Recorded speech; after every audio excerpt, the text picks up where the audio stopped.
미국 기업들 이익이 잘 나올 게 뻔히 보이니까 네. 미국장이 일단 지금은 좀 더 매력적으로 보인다. 특히 미국장 중에서도 러셀 2000 한국은요 내년에 한 10% 정도 모멘텀 있다 정도 보는데요. 밸류에이션 매력이 그렇게 없죠 우리가.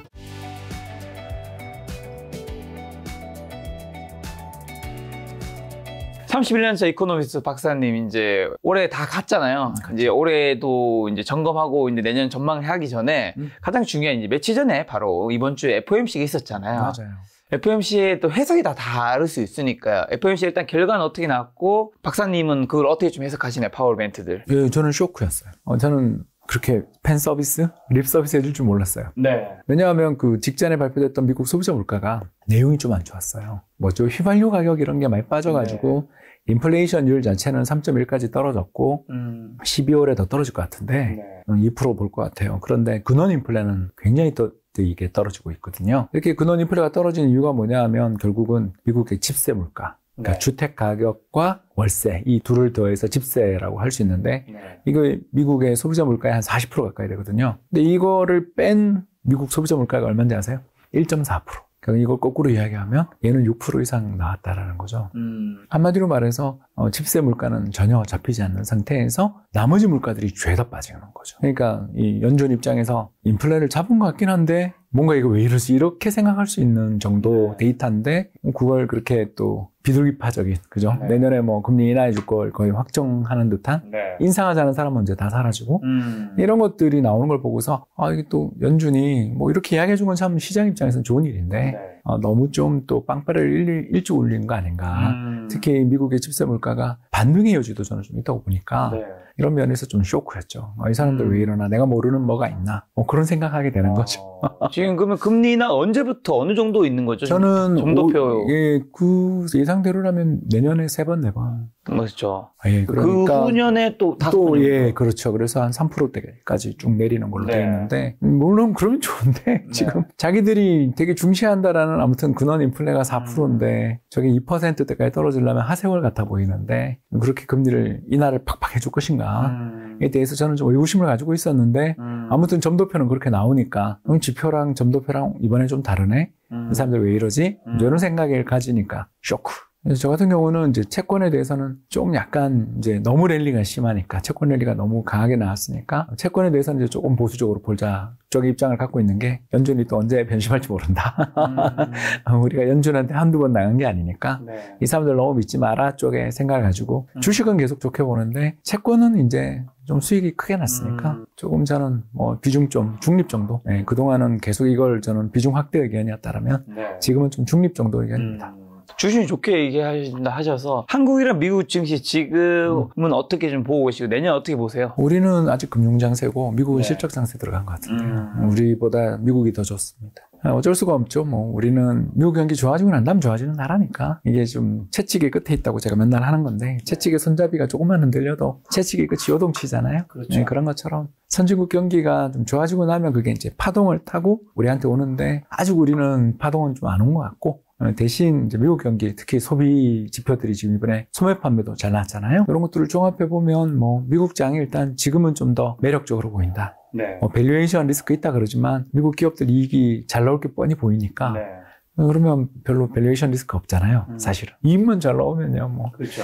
그렇게 정말 비싸냐 이 한마디 하면 끝나는 거니까 이런 면을 놓고 보면 일단 뭐 미국 장 좋고 특히 미국 장 중에서도 러셀 2000 소형주가 좋아 보입니다. 이걸 보는 느낌이 어떤 느낌이냐 하면 스프링이 한번 틀 것 같은 그런 상당히 밸류에이션 매력도 좋고 지금 PER이 한 12배, 13배 정도밖에 안 되는 데다가 뭐 나스닥이나 이런 거는 뭐 PR 뭐 40배, 30배인데 이에 비해서 러셀 2000 지수, 소형주에 속해 있는 지수들은 실적도 그렇게 나쁘지도 않은데 이제 디폴트 리스크, 그러니까 이제 불황에 기업이 망할 거다. 이런 공포들 때문에 좀 눌렸던 것들이 최근에 상승이 나오는 것 같아서 일단 소형주 장세가 미국은 좀 나오지 않을까 생각합니다. 한국은요 내년에 한 10% 정도 모멘텀 있다 정도 보는데요. 밸류에이션 매력이 그렇게 없죠 우리가. 왜냐면 이익이 안 나오니까. 그러니까 내년 애널리스트들의 이익 전망은 뭐 250조, 240조 영업이익 보는데 그럼 사상 최고치인데 올해 지금 제가 아무리 생각해도 150조도 안 나올 것 같은데 네. 그러니까 4분기 저는 어닝 쇼크 보거든요. 우리나라는 어닝 쇼크가 나는데 내년에 250조 와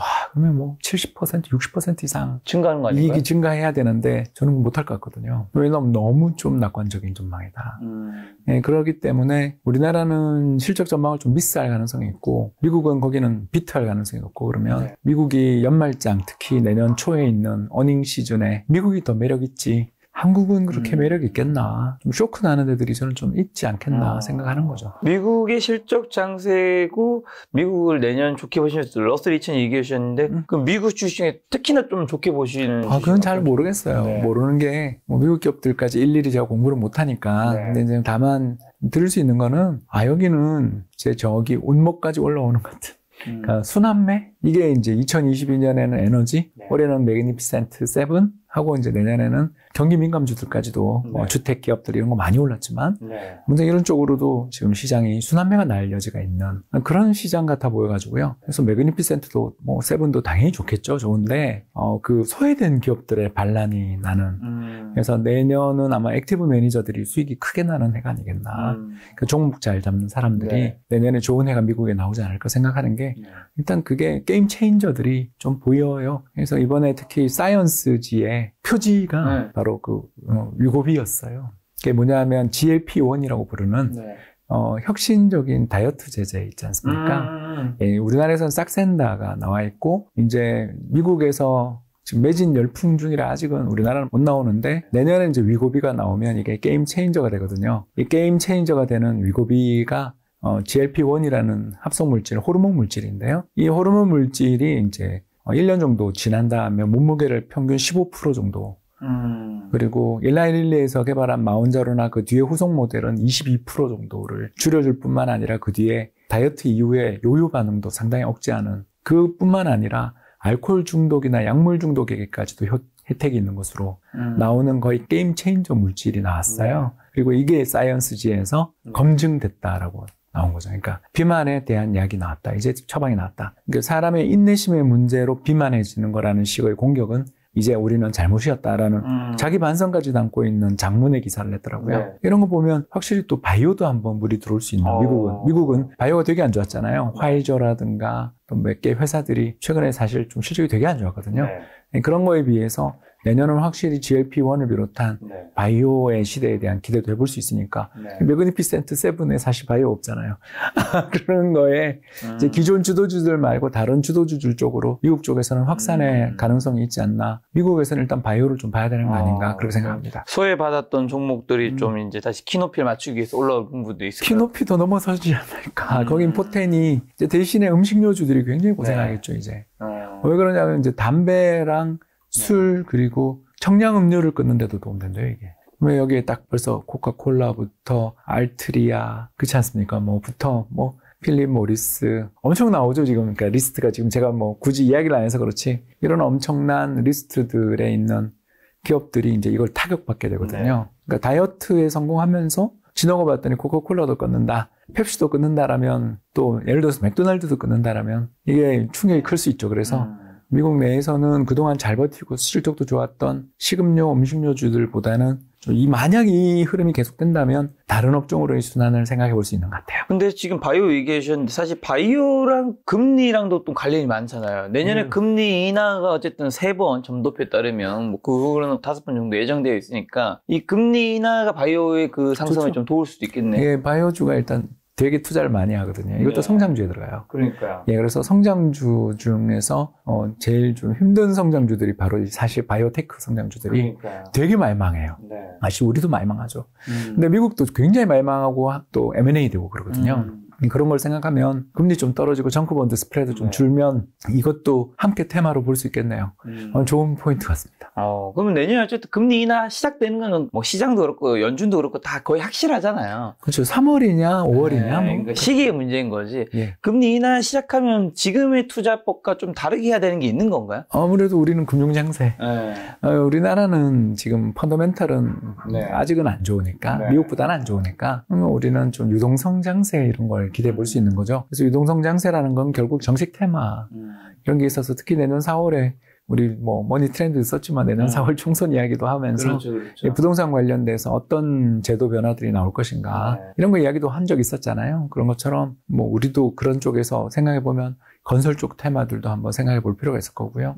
더 나아가서 중국이 지금 어마어마한 국채를 이번에 발행하고 더 나가서 중국 인민은행이 대규모 그 MLP라고 해서 양적 완화죠. 양적 완화를 대규모로 시행했어요. 그런 거 나면 뭐 중국 경기 조금 살아나면 또 지금 굉장히 업황이 어려운 내가 철강 화학도 되게 어렵고 그러니까 이런 쪽에 한번 순환매는 돌 여지는 있지 않나 싶은데 일단 제가 픽한 업종은 3개. 3개요? 예. 아니, 뭐, 업종이라고. 뭐요? 저걸 잘 가지고 있으니까 내가 부담스럽잖아. 빨리 얘기해 주세요. 제 시청자분도 지금 펜 아니, 나한테 제가 정한 게 아니고 산업연구원이 정한 거예요. 그래서 내년에 해가 2개 뜬 거. 해가 2개 뜬다고요? 네, 비가 오면 불황. 해가 뜨면 호황인데, 해가 2개 뜨면 초호황이죠. 그렇죠. 그러니까 우산 2개 쓰고 있으면 호우주의보.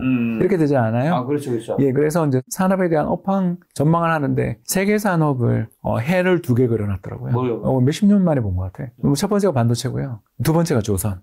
예, 그리고 세 번째가 정보통신 제품, 즉 가전제품들 쪽이더라고요. 그래서 이걸 보면서 산업연구원은 교체 주기가 이제 온다고 보는 것 같더라고요. 이러면 시장이 내년에 좋죠. 일단 이게 중후장대 산업 쪽에 조선이 빠질 수 없고 조선 오르면 기계 쪽도 좋잖아요. 그죠? 기자재, 철강도 좋아질 거고 더 나가서 반도체라든가 정보통신이 좋다라는 건 스마트폰 판매가 이제 중국 쪽에서 좀 바닥친 거 아니냐. 이런 이야기 나오면서 올라오는 걸 산업연구원에 계시는 몇십 년 동안 그 산업만 연구하신 분들이잖아요. 저희 학교 선배도 거기 되게 많이 계신데 그런 부분들이 하면서 픽한 걸 보면 내년에 이 세 업종은 상당히 좋고 이제 우리가 여기서 빠진 업종이 하나 있죠. 올해 되게 좋았는데 빠진 업종이 이제 자동차. 예, 그래서 자동차라든가 뭐 전기차, 2차 전지 쪽은 조금 약간 흐리거나 아직 좋지만 아무튼 올해의 그 톤보다는 내려온 이런 정도로 보여져서 이 정도면 뭐 굉장히 업황 전망에서 아무튼 새 산업이나 이렇게 태양 2개 그려놓은 건 처음 봤다. 잠깐만, 근데 이 반도체, 조선, 정보통신, 가전제품 이쪽이 해가 2개나 떠 있는 거는 수출 데이터들이 올라가고 있는 게 보여서 해를 2개 그린 건가요? 그러시겠죠. 그리고 또 그분들도 산업 쪽 전망 보고서를 내는데 산업 전망 보고서를 보더라도 그 앞쪽에 그 전방산업? 이쪽에 좋아지는 거, 이런 것들. 그리고 또 중국 쪽에 최근에 휴대폰 판매 데이터들, 이런 것들을, 스마트폰이죠. 스마트폰 판매 데이터들, 이런 것들을 좀 참고해서 작성하신 것 같더라고요. 근데 제일 마지막 정보통신 뭐 가전제품 중에서는 우리가 2020년, 21년 때 가전제품 많이 바꿨잖아요. 그렇죠. 근데 지금 벌써 바꾸는 주기가 된 건가요? 스마트폰은 한 3년이면 많이 참았죠. 그렇지 않습니까? 올해가 스마트폰 최악의 해였는데, 연말로 가면서 중국 쪽 수요가 조금 살아나는 거 아니냐? 그런 기대들도 있고, 아까 이야기했지만 MLP 이야기했지만 중국이 또 경기 부양하니까 그런 쪽의 수요들까지 좀 생각을 하는 것 같아요. 그러니까 저만 해도 사실 올드 모델 쓰고 있는데 내년쯤 되면 뭐 쓰고 계신데요? 저는 폴드 폴드 쓰고 있는데 한번 내년엔 바꿔보고 싶은 그런 생각도 좀 들고요. 아재들은요 이게 노안이 와가지고 화면 큰 거 좋아해요. 요거 2개 이거 말하는 거죠? 접는 거. 저도 그거 무거워서 못 쓰겠더라고요. 저는 여기 S22인가 그런 23인가. 팔은 아파도 일단 저희는 안 보이는 건 참을 수 없잖아요. 특히 거기서 전자책 읽으니까 우리 또 배터리도 빵빵해가지고 오래 가고 그러는데 이제 뭐 몇 년 지나니까 이제 졸업 배터리 되긴 했어요. 자, 두 번째 그 조선은요? 조선은 확실히 신조선가 올라가는 걸 아주 중요하게 보는 것 같아요. 그리고 친환경 선박 쪽에 대해서 상당히 의미를 두는 것 같아서 반가웠습니다. 그럼 반도체는 요즘 제가 전문가분들 모시면 반도체 안 좋게 말하는 분 거의 본 적이 없는 것 같거든요. 더 나빠질 게 없다. 그런 거죠. Nothing to lose. 그러니까 너무 오래 업황이 역사상 1996년 이후 제일 안 좋았잖아요. 우리 그때 우리 북콘서트에서 이야기했지만 1996년 이후 반도체 업황이 제일 안 좋았어요. 그런 걸 생각해 보면 올해보다 내년이 좋아지는 건 거의 기정사실이고 또 SK 하이닉스가 불을 뿜었지만 삼전도 아까 이야기했던 그또 가전도 갖고 있으니까 삼성은 그죠. 거기다가 또 좀 따라잡자 캐치업하니까. 그래서 AI 열풍에 올라타지는 못했지만 그래도 내년에는 삼성이 포기할 삼성도 아니고 무기력하게 물러서 있을 그런 회사는 아니니까 함께 이제 그 두 회사가 치고 나가는 그런 해가 되지 않을까 싶은데 일단 그래도 정말 좋은 뉴스가 이 조선 쪽 업황 좋아진 거는 그쪽 전후방 산업이 되게 많잖아요. 사실 반도체 좋아졌다 그러면 우리나라에 뭐가 좋은데 이렇게 이야기하는 사람들 좀 많거든요. ASML이나 좋지 뭐가 좋아 캐논이 좋지 이렇게 하잖아요. 도쿄 일렉트론 이러면서 그죠?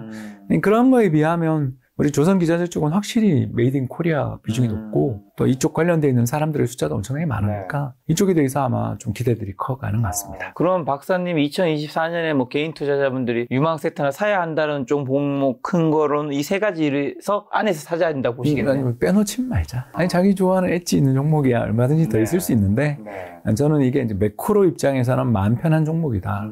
마음 편한 종목이라는 게 뭐냐면 어닝 나올 때 탁 올라오니까 탑라인 그 매출이 올라와 주면 잘만 판관비만 잘만 하면 영업이익단이 올라오게 되고 그러면 턴어라운드 테마만큼 좋은 게 없잖아요, 사실은.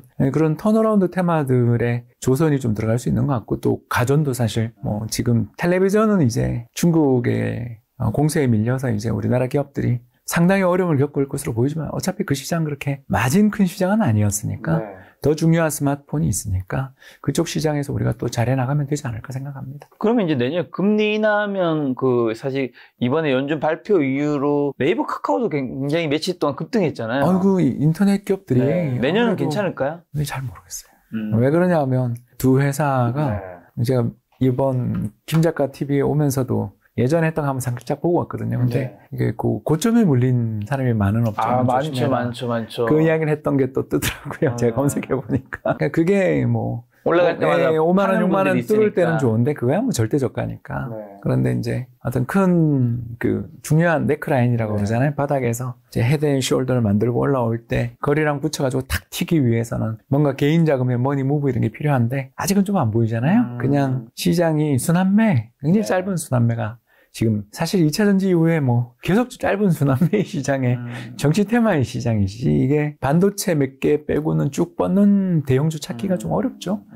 예, 특히 최근에 뭐 2차 전지 섹터들 보면 좀 어려워 보이고 그래서 시장의 주도주는 반도체라는 건 확실한데 좀 크고 또 무겁잖아요, 상대적으로. 그러다 보니까 개인들의 어떤 좀 투자가 좀 이렇게 짧게 올고 다니고 있는 중이어서 제가 이게 뭐 바닥을 쳤다 아니다 이렇게 말하기는 저는 좀 자신이 없는 모르는 건 모른다 그러는 게 만수무강에 도움이 되는 것 같다.